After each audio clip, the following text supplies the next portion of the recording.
Hello students, ਅਸੀਂ ਅੱਜ ਪਹਿਲਾ ਫਸਟ ਜਿਹੜਾ ਯੂਨਿਟ ਸੀ ਯੂਨਿਟ 10 ਮੰਚ ਆਪਾਂ ਉਹਦਾ ਇੱਕ ਚੈਪਟਰ ਕਰਨ ਲੱਗੇ ਹਾਂ ਐਰਰ ਦੀ ਇੰਟਰੋਡਕਸ਼ਨ। ਪਹਿਲੇ ਦੀ ਡੈਫੀਨੇਸ਼ਨ ਹੈ ਸਟੂਡੈਂਟਸ, ਡੈਫੀਨੇਸ਼ਨ ਸਮਝੋ ਤੁਸੀਂ। ਐਰਰ ਕੀ ਹੁੰਦਾ ਐਕਚੁਅਲੀ? ਗਲਤੀ। ਸਟੂਡੈਂਟਸ ਐਰਰ ਕੀ ਆ? ਗਲਤੀ ਆ। ਅੱਛਾ, ਇਹਦੀ ਡੈਫੀਨੇਸ਼ਨ ਕੀ ਆ? The difference between observe value. ਹੁਣ ਅਬਜ਼ਰਵ ਵੈਲਿਊ ਕਿਹੜੀ ਆ? ਮੇਜ਼ਰ ਵੈਲਿਊ ਮੀਨਸ ਕਿ ਜੇ ਤੁਸੀਂ ਮੇਜਰਮੈਂਟ ਕੀਤੀ ਹੈ, ਮਤਲਬ ਤੁਸੀਂ ਕੋਈ ਐਕਸਪੈਰੀਮੈਂਟ ਕੀਤਾ, ਤੁਸੀਂ ਕੋਈ ਵੈਲਿਊ ਮੇਜ਼ਰ ਕੀਤੀ ਹੋਗੀ ਹੈ ਨਾ, ਐਂਡ ਦਾ ਐਕਚੁਅਲ ਵੈਲਿਊ ਕਿਹੜੀ? ਜਿਹੜੇ ਸਾਇੰਟਿਸਟ ਦੀ ਵੈਲਿਊ ਲਿਖਿਆ ਹੋਗਾ ਕਿ ਇਹਦੀ ਵੈਲਿਊ ਇੰਨਾ ਆਂਸਰ ਆਉਣਾ ਚਾਹੀਦਾ ਸੀ, ਬਟ ਤੁਹਾਡਾ ਆਂਸਰ ਨਹੀਂ ਆਉਣਾ ਆਇਆ, ਤੁਹਾਡਾ ਆਂਸਰ ਕੁਝ ਹੋਰ ਆਇਆ। ਜਿਹੜਾ ਤੁਹਾਡਾ ਆਂਸਰ ਹੈ ਤੁਸੀਂ ਅਬਜ਼ਰਵ ਕੀਤਾ, ਬਟ ਐਕਚੁਅਲੀ ਕੁਝ ਹੋਰ ਆਉਣਾ ਚਾਹੀਦਾ ਸੀ। ਉਹਨਾਂ 'ਚ ਜਿਹੜਾ ਡਿਫਰੈਂਸ ਹੈ of physical quantity is called N error. ਉਹਨੂੰ ਆਪਾਂ ਐਰਰ ਕਰਨੀ ਗਲਤੀ। ਦੇਖੋ ਨਾ, ਜਿਹੜਾ ਆਂਸਰ ਐਕਚੁਅਲੀ ਆਉਣਾ ਚਾਹੀਦਾ ਸੀ ਉਹ ਆਇਆ ਨਹੀਂ ਆ, ਤੁਹਾਡਾ ਕੁਝ ਹੋਰ ਆਇਆ। ਮਾਈਨਰ ਜੇ ਭਾਵੇਂ 0.0 'ਚ ਵੀ ਡਿਫਰੈਂਸ ਰਹਿ ਜਾਂਦਾ ਨਾ, ਉਹਨੂੰ ਅਸੀਂ ਮਤਲਬ ਆਪਾਂ ਐਰਰ ਕਹਿ ਦਿੰਦੇ ਹਾਂ। ਠੀਕ ਹੈ, ਇਸ ਚੈਪਟਰ 'ਤੇ ਐਰਰ ਪੜ੍ਹਨਾ। ਹੁਣ ਅੱਗੇ ਸਟੂਡੈਂਟਸ ਐਰਰ ਦੀਆਂ ਟਾਈਪਸ। ਸਟੂਡੈਂਟਸ ਮੈਂ ਇੱਕ ਤੁਹਾਨੂੰ ਗੱਲ ਮੈਂਸ਼ਨ ਕਰਨਾ ਚਾਹਾਂਗਾ ਬਹੁਤ ਜ਼ਰੂਰੀ। ਇੱਕ ਸਪੈਸ਼ਲ ਨੋਟ ਹੈਗਾ ਇਹ ਐਰਰ ਦਾ। ਤੁਹਾਨੂੰ ਕਿਤੋਂ ਆਈ ਥਿੰਕ ਮੈਨੂੰ ਲੱਗਦਾ ਤੁਹਾਨੂੰ ਕਿਸੇ ਨੇ ਇਸ ਚੀਜ਼ ਦਾ ਫਲੋ ਚਾਰਟ ਬਣਾ ਕੇ ਦੇਗਾ ਤੁਹਾਨੂੰ ਕੋਈ, ਕਿਉਂਕਿ ਤੁਹਾਨੂੰ ਐਰਰ ਨਾ ਸੀਕੁਐਂਸ 'ਚ ਕੋਈ ਨਹੀਂ ਸਮਝਾਏਗਾ। ਸੀਕੁਐਂਸ 'ਚ ਇਹ ਮੈਂ ਬਹੁਤ ਹੀ ਮਿਹਨਤ ਨਾਲ ਸੀਕੁਐਂਸ 'ਚ ਇਹਦਾ ਇੱਕ ਫਲੋ ਚਾਰਟ ਬਣਾਇਆ, ਇਹਨੂੰ ਸਮਝੋ। ਤੁਹਾਨੂੰ ਉਹਦੀ ਫਲੋ ਚਾਰਟ ਬਣਾ ਦਊਗਾ, ਤੁਹਾਨੂੰ ਮਾਰਕਸ ਮਿਲ ਜਾਣਗੇ ਤੁਹਾਨੂੰ ਐਗਜ਼ਾਮ 'ਚ। ਸਭ ਤੋਂ ਪਹਿਲਾਂ ਐਰਰ ਆਉਂਦਾ ਬੱਚੇ ਸਿਸਟਮੈਟਿਕ ਐਰਰ। 8 ਐਰਰ ਹੈਗੇ ਨੇ। ਪਹਿਲਾ ਕਿਹੜਾ ਲਿਖਿਆ ਮੈਂ ਇੱਥੇ? ਸਿਸਟਮੈਟਿਕਲ ਐਰਰ। ਸੈਕਿੰਡ ਹੈ ਰੈਂਡਮ ਐਰਰ। ਮੈਂ ਤੁਹਾਨੂੰ ਐਕਸਪਲੇਨ ਵੀ ਕਰੂੰਗਾ, ਮੈਂ ਤੁਹਾਨੂੰ ਇਹਦੇ ਨੋਟਸ ਨਾ ਸੈਂਡ ਕਰਾਂਗਾ ਨਾਲ ਹੀ, ਇਸ ਵੀਡੀਓ ਦੇ ਨਾਲ ਹੀ ਸੈਂਡ ਕਰਾਂਗਾ। ਪਹਿਲਾ ਸਿਸਟਮੈਟਿਕਲ, ਦੂਸਰਾ ਰੈਂਡਮ, ਤੀਜਾ ਕੌਨਸਟੈਂਟ ਐਰਰ। ਠੀਕ ਹੈ। ਚੌਥਾ ਸਟੂਡੈਂਟ ਹੈਗਾ ਗਰੋਸ ਐਰਰ। ਅੱਛਾ ਸਟੂਡੈਂਟਸ, ਪੰਜਵਾਂ ਐਬਸੋਲਿਊਟ ਐਰਰ, ਛੇਵਾਂ ਜੇ ਮੀਨ ਐਬਸੋਲਿਊਟ, ਸੱਤਵਾਂ ਰੈਲੇਟਿਵ, ਅੱਠਵਾਂ ਪਰਸੈਂਟੇਜ ਐਰਰ। ਠੀਕ ਹੈ ਸਟੂਡੈਂਟਸ, ਫਿਰ ਦੁਬਾਰਾ ਵਾਪਸ ਆਓ। ਸਿਸਟਮੈਟਿਕਲ ਐਰਰ। ਸਿਸਟਮੈਟਿਕਲ ਅੱਗੇ ਫਿਰ ਫਰਦਰ ਟੁੱਟਦਾ ਹੈ ਇੰਸਟਰੂਮੈਂਟਲ ਐਰਰ। ਠੀਕ ਹੈ, ਸਿਸਟਮੈਟਿਕਲ ਐਰਰ ਦੇ ਤਿੰਨ ਹੈਗੇ ਨੇ: ਇੰਸਟਰੂਮੈਂਟਲ ਐਰਰ, ਪਰਸਨਲ ਐਰਰ ਅਤੇ error due to external causes. ਠੀਕ ਹੈ, ਅਤੇ ਇੰਸਟਰੂਮੈਂਟ ਫਿਰ ਅੱਗੇ ਤਿੰਨ ਪਾਰਟ ਹੈਗੇ ਨੇ: ਜ਼ੀਰੋ ਐਰਰ, ਬਲੈਕਲੈਸ਼ ਐਰਰ ਅਤੇ ਮੇਜਰ ਟਾਈਮ। ਮਤਲਬ ਪੂਰਾ ਫਲੋ ਚਾਰਟ ਬਣਾਇਆ ਕਿਹਦੇ ਅਗਰ ਟੁੱਟਦੇ ਆ, ਕਿਹਦੇ ਅੱਗੇ ਸਭ ਪਾਰਟ ਹੈਗੇ ਆ। ਮੈਂ ਬਿਲਕੁਲ ਬਹੁਤ ਸਹੀ ਬਣਾਇਆ ਮੇਰੇ ਤਰ੍ਹਾਂ ਬੱਚੇ। ਹੁਣ ਮੈਨੂੰ ਐਕਸਪਲੇਨ ਕਰਾਂਗਾ ਥੋੜ੍ਹਾ ਤੁਹਾਨੂੰ ਮੈਂ ਇਹਦੇ ਨੋਟਸ ਨਾਲ ਹੀ ਸੈਂਡ ਕਰ ਦਾਂਗਾ ਇਸ ਵੀਡੀਓ ਦੇ ਨਾਲ ਹੀ। ਮੈਂ ਤੁਹਾਨੂੰ ਥੋੜ੍ਹਾ ਸਮਝਾ ਦਿੰਦਾ। ਸਭ ਤੋਂ ਪਹਿਲਾਂ ਮੈਂ ਕਰਾਂਗਾ ਸਿਸਟਮੈਟਿਕਲ ਐਰਰ।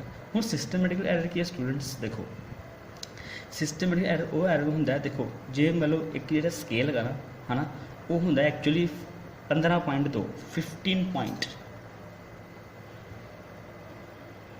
15.2 ਸੈਂਟੀਮੀਟਰ।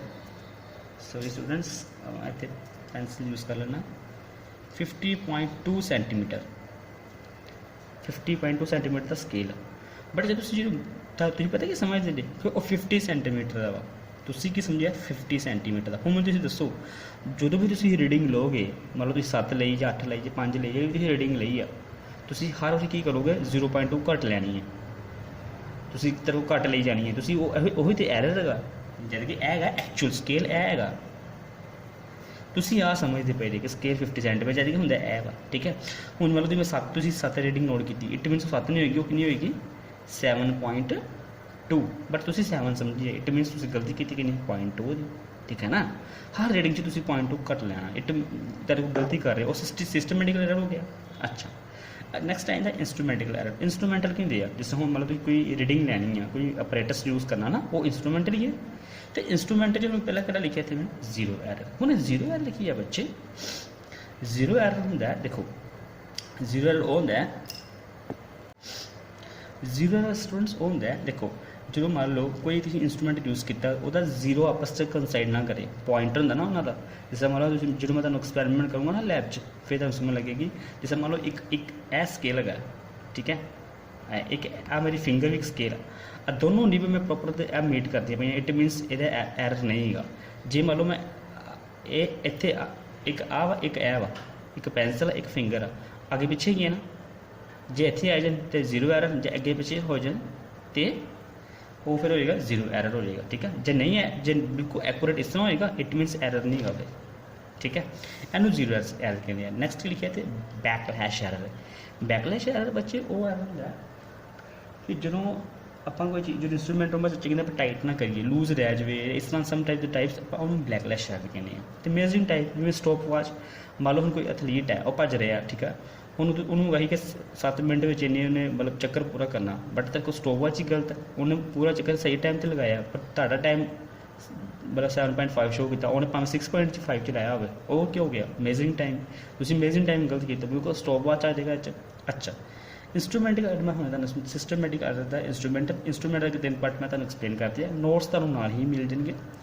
ਅੱਛਾ ਅੱਗੇ ਆਏਗਾ ਪਰਸਨਲ ਐਰਰ। ਹੁਣ ਪਰਸਨਲ ਐਰਰ ਇਹ ਤਾਂ ਡਿਪੈਂਡ ਕਰਦਾ ਪਰਸਨ 'ਤੇ, ਜਿਹੜੇ ਬੱਚਾ ਆਪ ਗਲਤੀ ਕਰਦਾ, ਕੋਈ ਵੀ ਬੰਦਾ ਪਰਸਨ ਟੂ ਪਰਸਨ, ਮੰਨ ਲਓ ਹੁਣ ਮੈਂ ਵੀ ਰੀਡਿੰਗ ਲੈ ਲਗਾ, ਮੈਂ 5 ਲੈ ਲਈ, ਇੱਕ ਬੰਦੇ ਨੇ 8 ਲੈ ਲਈ, ਐਕਚੁਅਲੀ 9 ਆਉਣੀ ਚਾਹੀਦੀ ਸੀ, ਸਾਡੇ ਦੋਵਾਂ ਦੀ ਗਲਤੀ, ਇਹ ਤਾਂ ਪਰਸਨਲ ਲੈ ਲੈਣਾ, ਸਾਡੇ ਪਰਸਨਲ ਐਰਰ ਹੋ ਗਿਆ। ਇਹ ਕੀ ਹੈ? ਥਰਡ ਦੇਖੋ ਐਰਰ ਡਿਊ ਟੂ ਐਕਸਟਰਨਲ ਕੋਜ਼ਿਸ। ਹੁਣ ਐਰਰ ਡਿਊ ਟੂ ਐਕਸਟਰਨਲ ਕੋਜ਼ਿਸ ਕੀ ਹੁੰਦੀ ਸਟੂਡੈਂਟਸ, ਕਿ ਜਿਹੜੀ ਬਾਹਰਲੇ ਕਰਨਾ ਕਰਕੇ ਐਰਰ ਆ ਜਾਂਦਾ ਵਾ। ਜਿਸ ਤਰ੍ਹਾਂ ਮੰਨ ਲਓ ਮੈਂ ਤੁਹਾਨੂੰ ਕਹਾਂ ਕਿ error due to external causes ਆ ਗਏ change in temperature of measuring scale. ਹੁਣ ਜਿਵੇਂ ਬਾਹਰਲਾ ਟੈਂਪਰੇਚਰ ਚੇਂਜ ਹੋ ਜਾਂਦਾ ਪਰ ਤੁਹਾਡੇ ਕੋਲ ਮਤਲਬ ਤੁਸੀਂ ਕੀ ਅਗਰ ਰੀਡਿੰਗ ਗਲਤ ਹੋ ਜਾਂਦੀ, ਠੀਕ ਹੈ, ਜਾਂ ਰੇਡੀਏਸ਼ਨਸ ਕਰਕੇ ਕੁਛ ਸਮ ਬਾਹਰਲੇ ਰੀਜ਼ਨ ਕਰਕੇ ਸਾਡੀ ਜਿਹੜੀ ਰੀਡਿੰਗ ਗਲਤ ਆਵੇ ਉਹਨੂੰ ਐਕਸਟਰਨਲ ਡਿਊ ਟੂ ਐਕਸਟਰਨਲ ਕੋਜ਼ਿਸ ਕਹਿੰਦੇ, ਐਰਰ ਡਿਊ ਟੂ ਐਕਸਟਰਨਲ ਕੋਜ਼ਿਸ, ਠੀਕ ਹੈ। ਇਹ ਤਾਂ ਸਿਰਫ ਸਿਸਟਮੈਟਿਕ ਐਰਰ ਸੀ, ਮੈਂ ਤੁਹਾਨੂੰ ਪਹਿਲਾਂ ਐਰਰ ਸਮਝਾ ਚੁੱਕਾ ਸਟੂਡੈਂਟਸ। ਸੈਕਿੰਡ ਹੈ ਰੈਂਡਮ ਐਰਰ। ਰੈਂਡਮ ਐਰਰ ਕੀ ਹੁੰਦਾ? ਰੈਂਡਮ ਐਰਰ ਹੁੰਦਾ ਚਾਂਸ ਐਰਰ। ਫਿਰ ਸੁਣ ਲਓ ਕੀ ਹੁੰਦਾ ਚਾਂਸ ਐਰਰ, ਜਿਹੜੀ ਕਿ ਇਹ ਐਰਰ ਕੀ ਹੁੰਦੀ students, reading may be increase or decrease from the previous reading taken. ਜਿਹੜੀ ਤੁਸੀਂ ਰੀਡਿੰਗ ਲਈ ਹੋਗੀ ਨਾ ਉਹ ਰੀਡਿੰਗ ਫਿਰ ਦੁਬਾਰਾ ਵੀ ਆ ਜਾਏਗੀ, ਘੱਟ ਵੀ ਜਾਏਗੀ, ਵੱਧ ਜਾਏਗੀ, ਉਹ ਕਿਉਂ ਗਿਆ ਰੈਂਡਮ। ਰੈਂਡਮ ਕੀ ਹੁੰਦਾ? ਜਿਗ ਜੈਗ, ਕਦੇ ਉੱਪਰ ਕਦੇ ਥੱਲੇ, ਕਦੇ ਗਲਤ, ਕਦੇ 5 ਆ ਗਈ, ਫਿਰ 6 ਆ ਗਈ, ਫਿਰ 5 ਆ ਗਈ, ਫਿਰ 3 ਆ ਗਈ, ਇੱਦਾਂ ਹੋ ਨਹੀਂ ਸਕਦਾ, 5 ਤੋਂ ਬਾਅਦ 7 ਆਉਣਾ ਚਾਹੀਦਾ ਸੀ, increase decrease type. Okay third ਹੈ ਇਹਦਾ ਕੌਨਸਟੈਂਟ ਐਰਰ। ਹਾਂ ਕੌਨਸਟੈਂਟ ਐਰਰ ਤੁਸੀਂ ਸਮਝ ਸਕਦੇ ਹੋ ਬੜਾ ਈਜ਼ਲੀ ਦੇਖੋ, ਜਿਸ ਮਤਲਬ ਐਕਚੁਅਲੀ ਮੈਂ ਤੁਹਾਨੂੰ ਸਮਝਾਇਆ ਨਾ 15 ਐਕਚੁਅਲੀ ਦਾ ਸਕੇਲ ਸੀ ਕਿੰਨਾ ਸੀ 15.2 ਦਾ, ਤੁਸੀਂ ਕਿੰਨਾ ਸਮਝਿਆ 15 ਦਾ। ਤੁਸੀਂ ਹਰ ਰੀਡਿੰਗ ਕਿੰਨੀ ਲਈ 0.2 ਘੱਟ ਹੀ ਲਈ, ਮਤਲਬ ਤੁਸੀਂ 5 ਰੀਡਿੰਗਾਂ ਲਈਆਂ, 1 2 3 4 ਤੇ 5 ਰੀਡਿੰਗਾਂ ਲਈਆਂ। ਹਾਂ 5 ਰੀਡਿੰਗਸ 'ਚ ਤੁਸੀਂ ਕੀ ਕੀਤਾ, 5 ਰੀਡਿੰਗਸ 'ਚ ਕੀਤਾ, ਇਹਦੇ ਵਿੱਚ ਮੰਨ ਲਓ 7 ਤੁਸੀਂ ਲਿਖਿਆ, ਯਾਨੀ ਕਿ ਉਹ ਕਿੰਨੀ ਹੋਏਗੀ ਫਿਰ 6.8 ਹੈਗੀ ਕਿ ਤੁਸੀਂ ਕਿੰਨੀ, ਜੇ ਤੁਸੀਂ 6 ਲਿਖੀ ਹੈਗੀ ਕਿੰਨੀ ਸੀ 7, ਠੀਕ ਹੈ। ਨੈਕਸਟ ਟਾਈਮ ਤੁਸੀਂ 8 ਲਈ ਆ, ਜਦ ਕਿ ਕਿੰਨੀ ਹੋਏਗੀ 8.2 ਹੋਏਗੀ, ਕਿ ਹਰ ਰੀਡਿੰਗ 'ਚ ਤੁਸੀਂ 0.2 ਕੀ ਲੈ ਰਹੇ ਜੇ, ਘੱਟ ਲੈ ਰਹੇ ਜੇ, ਕੌਨਸਟੈਂਟ ਐਰਰ ਉਸ ਚੀਜ਼ ਉੱਪਰ ਕਹਿੰਦੇ ਆ ਕੌਨਸਟੈਂਟ ਐਰਰ। ਨੈਕਸਟ ਹੈ ਗਰੋਸ ਐਰਰ। ਹੁਣ ਗਰੋਸ ਐਰਰ ਜਿਵੇਂ ਕੋਈ 3 ਟਾਈਪਸ ਸੀਗੇ, ਦੇਖੋ neglecting source of error, neglecting source of error, neglecting ਜਿਵੇਂ ਮੰਨ ਲਓ ਤੁਸੀਂ ਨਾ ਡਰਾ ਕਰਨਾ ਸੀ, ਤੁਸੀਂ ਮੈਂ ਤੁਹਾਨੂੰ ਕਹਾਂ ਕਿ ਤੁਸੀਂ ਨਾ ਮੈਗਨੈਟਿਕ ਲਾਈਨ ਫੋਰਸ ਜਿਹੜੀਆਂ ਉਹ ਪਲਾਟ ਕਰਨੀਆਂ ਤੁਸੀਂ, ਹੈ ਨਾ, ਲਾਈਨਸ ਬਣਾਉਣੀਆਂ ਉਹਦੀਆਂ। ਮੈਂ ਕਹਾਂਗਾ you can say I am explaining while plotting magnetic line of force from a bar magnet ਲੈ ਕੇ ਤੁਸੀਂ ਮੈਗਨੈਟਿਕ ਲਾਈਨ ਆਫ ਫੋਰਸ ਡਰਾ ਕਰਨੀਆਂ ਸੀ, ਬਟ ਤੁਸੀਂ ਇਗਨੋਰ ਕਰਤਾ ਕਿ ਤੁਹਾਡੇ ਕੋਲ ਕੋਈ ਆਇਰਨ ਪਿੰਸ ਜਾਂ ਆਇਰਨ ਦਾ ਕੁਛ ਵੀ ਤੁਹਾਡੇ ਪੋਕਟ 'ਚ ਹੋਇਆ ਜਾਂ ਲੱਗ ਸ਼ੱਕ ਹੋਇਆ ਨਾ, ਤੁਹਾਡੇ ਲਾਈਨਸ ਨਹੀਂ ਬਣਨੀਆਂ, ਕਿਉਂਕਿ ਤੁਸੀਂ ਨਿਗਲੈਕਟ ਕਰਤਾ ਨਾ ਜਿਹੜੇ ਸੋਰਸ ਕੋਈ ਲਾਗੇ ਹੋਗਾ। ਨਿਗਲੈਕਟਿੰਗ ਸੋਰਸ ਆਫ ਐਰਰ, ਕੋਈ ਲਾਗੇ ਸਮਾਨ ਨਹੀਂ ਹੋਣਾ ਚਾਹੀਦਾ ਜੇ ਤੁਸੀਂ ਕੋਈ ਇਹੋ ਜਿਹਾ ਐਕਸਪੈਰੀਮੈਂਟ ਕਰ ਰਹੇ ਜੀ। ਸੈਕਿੰਡ ਹੈ ਰੀਡਿੰਗ ਇੰਸਟਰੂਮੈਂਟਲ ਐਰਰ। ਹੁਣ ਦੇਖੋ ਉਹ 'ਚ ਵੀ ਆ ਜਾਂਦਾ ਨਾ ਇੰਸਟਰੂਮੈਂਟ ਇਨਕਰੈਕਟਲੀ, ਜਿਹੜਾ ਇੰਸਟਰੂਮੈਂਟ ਹੈਗਾ ਉਹ ਇਨਕਰੈਕਟਲੀ ਗਾ, ਹੈ ਨਾ, ਤੁਸੀਂ ਮੰਨ ਲਓ ਇਨਕਰੈਕਟਲੀ ਗਾ, ਜਾਂ ਫਿਰ ਤੁਸੀਂ ਇਸ ਤਰ੍ਹਾਂ ਵੀ ਹੋ ਸਕਦਾ, ਸੋਰੀ ਤੁਸੀਂ ਇੱਦਾਂ ਵੀ ਕਹਿ ਸਕਦੇ ਕਿ ਰੀਡਿੰਗ ਬਿਲਕੁਲ ਠੀਕ ਆ, ਤੁਸੀਂ ਉਹਦਾ ਲਿਸਟ ਕਾਊਂਟ ਨਹੀਂ ਕੱਢਿਆ, ਜਿੱਥੇ ਲਿਸਟ ਕਾਊਂਟ ਤੁਸੀਂ ਦੇਖੋ ਲਿਸਟ ਕਾਊਂਟ ਨੂੰ ਤੁਸੀਂ ਇਗਨੋਰ ਕਰਤਾ। ਹੁਣ ਲਿਸਟ ਕਾਊਂਟ ਕੀ ਹੁੰਦਾ, ਘੱਟੋ ਘੱਟ ਇੱਕ ਚੀਜ਼ ਦੀ ਵੈਲਿਊ, ਜਿਸ ਤਰ੍ਹਾਂ ਮੈਂ ਗੱਲ ਕਰਾਂ ਕਿ ਹੁਣ 20 ਅੰਡੇ 100 ਰੁਪਏ ਦੇ ਆ, 20 ਅੰਡੇ 20 ਐਗ 100 ਦੇ, ਇੱਕ ਕਿੰਨੇ ਦਾ 5 ਰੁਪਏ ਦਾ। ਪਰ ਹੁਣ ਇੱਕ ਬੱਚੇ ਨੇ ਕੀ ਸਮਝਿਆ ਕਿ ਇੱਕ 4 ਰੁਪਏ ਦਾ ਹੈਗਾ, ਉਹ ਫਿਰ ਸਾਰੇ ਗਲਤੀ ਕੱਢੇਗਾ ਆਨਸਰ, ਬਟ ਇੱਕ ਕਿੰਨੇ ਦਾ ਹੈ 5 ਦਾ, ਫਿਰ ਤੁਸੀਂ ਕੋਈ 1000 ਭਾਵੇਂ 2000 ਹਰ ਐਗ ਦੀ ਵੈਲਿਊ ਨਿਕਾਲ ਲਓਗੇ, ਬਟ ਤੁਹਾਨੂੰ ਇੱਕ ਜੇ ਤੁਸੀਂ ਇੱਕ ਐਗ ਦੀ ਵੈਲਿਊ 4 ਰੁਪਏ ਨਿਕਾਲੀ ਤਾਂ ਫਿਰ ਸਾਰੇ ਆਨਸਰ ਗਲਤ ਨਿਕਲੇਗਾ, ਹੈ ਨਾ, ਉਹ ਚੀਜ਼। ਨੈਕਸਟ ਆਉਂਦਾ ਇੰਪਰੋਪਰ ਰਿਕਾਰਡਿੰਗ ਅਬਜ਼ਰਵੇਸ਼ਨ। ਅੱਛਾ ਇਹ ਚੀਜ਼ ਵੀ ਤੁਹਾਡੀ ਆਪਣੀ ਗਲਤੀ ਹੋਏਗੀ। ਇੰਪਰੋਪਰ ਕੀ ਹੁੰਦਾ ਦੇਖੋ, ਕਿ ਜਦੋਂ ਮੈਂ ਰੀਡਿੰਗ ਜਿਹੜਾ ਆਨਸਰ ਆਇਆ ਉਹ ਆਇਆ ਵਾ, ਸੁਣੋ ਧਿਆਨ ਨਾਲ ਬੱਚੇ ਸਟੂਡੈਂਟਸ, ਜਿਹੜਾ ਆਨਸਰ ਆਇਆ ਸੀ ਕਿੰਨਾ ਆਇਆ 60.2 ਸੈਂਟੀਮੀਟਰ, ਲਿਖਣ 'ਚ ਗਲਤੀ ਹੋ ਜਾਂਦੀ 1.62 ਸੈਂਟੀਮੀਟਰ, ਵੈਸੇ ਐਕਚੁਅਲੀ ਆਇਆ ਆ ਵਾ, ਤੁਸੀਂ ਆ ਲਿਖਿਆ ਵਾ, ਗਲਤੀ ਹੋ ਗਈ। ਅੱਛਾ ਜਿਵੇਂ ਕਿ ਬੱਚੇ 162 ਮੀਟਰ ਲਿਖਤਾ, ਇਹ ਸੈਂਟੀਮੀਟਰ ਹੈ, ਠੀਕ ਹੈ। ਇਹ ਚੀਜ਼ ਜਿਹੜੀ ਰੀਡਿੰਗ ਹੈ ਨਾ, ਤੁਸੀਂ ਜਿਹੜੀ ਰਿਕਾਰਡਿੰਗ ਕੀਤੀ ਨਾ ਅਬਜ਼ਰਵੇਸ਼ਨ ਤੁਸੀਂ ਗਲਤ ਕਰਤੀ, ਉਹ ਤੁਹਾਡੀ ਇੰਪਰੋਪਰ ਗਲਤੀ ਹੋ ਗਈ ਤੁਹਾਡੇ ਕੋਲ, improper recording observation.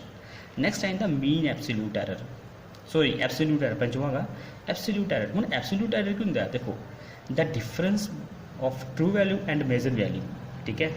True value ਜਿਹੜੀ ਆਉਣੀ ਚਾਹੀਦੀ ਸੀ ਅਤੇ ਮੇਜਰ ਵੈਲਿਊ ਜਿਹੜੀ ਤੁਸੀਂ ਨੋਟ ਕੀਤੀ ਆ, ਉਹ ਐਬਸੋਲੂਟ ਐਰਰ ਆ ਗਿਆ, ਠੀਕ ਹੈ।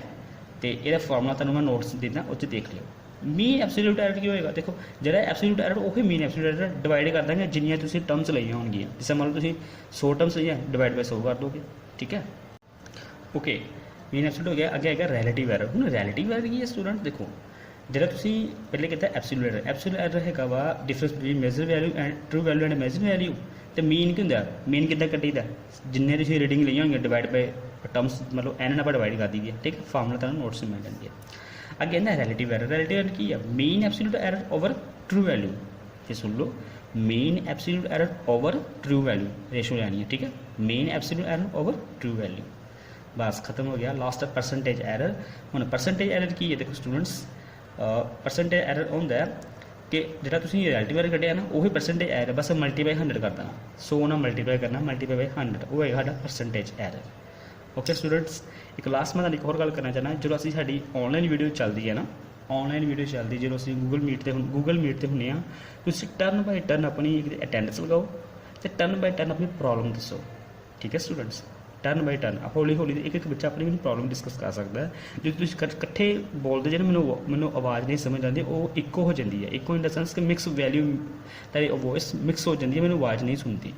ਤੁਸੀਂ ਜਦੋਂ ਵੀ ਤੁਸੀਂ ਗੂਗਲ ਮੀਟ 'ਤੇ ਮੈਨੂੰ ਮੀਟ ਕਰਨਾ, ਤੁਸੀਂ ਮਿਲਣਾ ਜਦੋਂ ਵੀ ਪ੍ਰੋਬਲਮ ਡਿਸਕਸ ਕਰਨੀ ਹੈ, ਟਰਨ ਬਾਈ ਟਰਨ ਤੁਸੀਂ ਅਨਮਿਊਟ ਹੋਇਆ ਕਰੋ, ਓਕੇ। ਜੇ ਨਹੀਂ ਤੁਸੀਂ ਮੈਨੂੰ ਪਰਸਨਲੀ ਵਟਸਐਪ 'ਤੇ ਮੇਰਾ ਕੋਈ ਨੰਬਰ ਹੈਗਾ, ਤੁਸੀਂ ਮੈਨੂੰ ਵਟਸਐਪ ਫੋਨ 'ਤੇ ਸਰ ਇਹ ਸਮਝਾ ਲਓ, ਮੈਂ ਤੁਹਾਨੂੰ ਤਦ ਵੀ ਸਮਝਾ ਲੂੰਗਾ। ਲਾਸਟ ਮੈਂ ਫਿਰ ਤੁਹਾਨੂੰ ਗੱਲ ਕਹਿਣਾ ਚਾਹੁੰਦਾ ਸਟੂਡੈਂਟਸ ਕਿ ਜੇ ਤੁਹਾਨੂੰ ਕੋਈ ਪ੍ਰੋਬਲਮ ਆ ਰਹੀ ਹੈ ਨਾ ਕਿਸੇ ਟੌਪਿਕ ਨੂੰ ਲੈ ਕੇ +1 ਦੇ ਫਸਟ ਚੈਪਟਰ ਨੂੰ, ਤੁਸੀਂ ਪਰਸਨਲੀ ਇੰਡੀਵਿਜੂਅਲੀ ਮੈਨੂੰ ਫੋਨ ਕਰ ਸਕਦੇ ਜੇ, ਇੰਡੀਵਿਜੂਅਲੀ ਮੈਨੂੰ ਵਟਸਐਪ ਕਰ ਸਕਦੇ ਜੇ, ਦੁਬਾਰਾ ਸਮਝ ਸਕਦੇ ਜੇ, ਕੋਈ ਪ੍ਰੋਬਲਮ ਨਹੀਂ। ਟੀਚਰ ਦਾ ਤਾਂ ਫਰਜ਼ ਹੁੰਦਾ ਕਿ ਸਟੂਡੈਂਟਸ ਨੂੰ ਚੀਜ਼ ਬਾਰ-ਬਾਰ ਸਮਝਾਉਣੀ, ਠੀਕ ਹੈ ਸਟੂਡੈਂਟਸ। ਤੁਸੀਂ ਹਾਈਪਰ ਨਹੀਂ ਹੋਣਾ, ਕਨਫਿਊਜ਼ ਨਹੀਂ ਹੋਣਾ, ਠੀਕ ਹੈ। ਬਾਕੀ ਤੁਹਾਨੂੰ ਮੈਂ ਅੱਜ ਐਰਰ ਸਮਝਾਤਾ, ਇਹਦੇ ਨੋਟਸ ਮੈਂ ਤੁਹਾਨੂੰ ਇਸ ਵੀਡੀਓ ਦੇ ਅਗਲੇ ਨਾਲ ਹੀ ਸੈਂਡ ਕਰਾਂਗਾ ਸਟੂਡੈਂਟਸ। ਬਾਏ।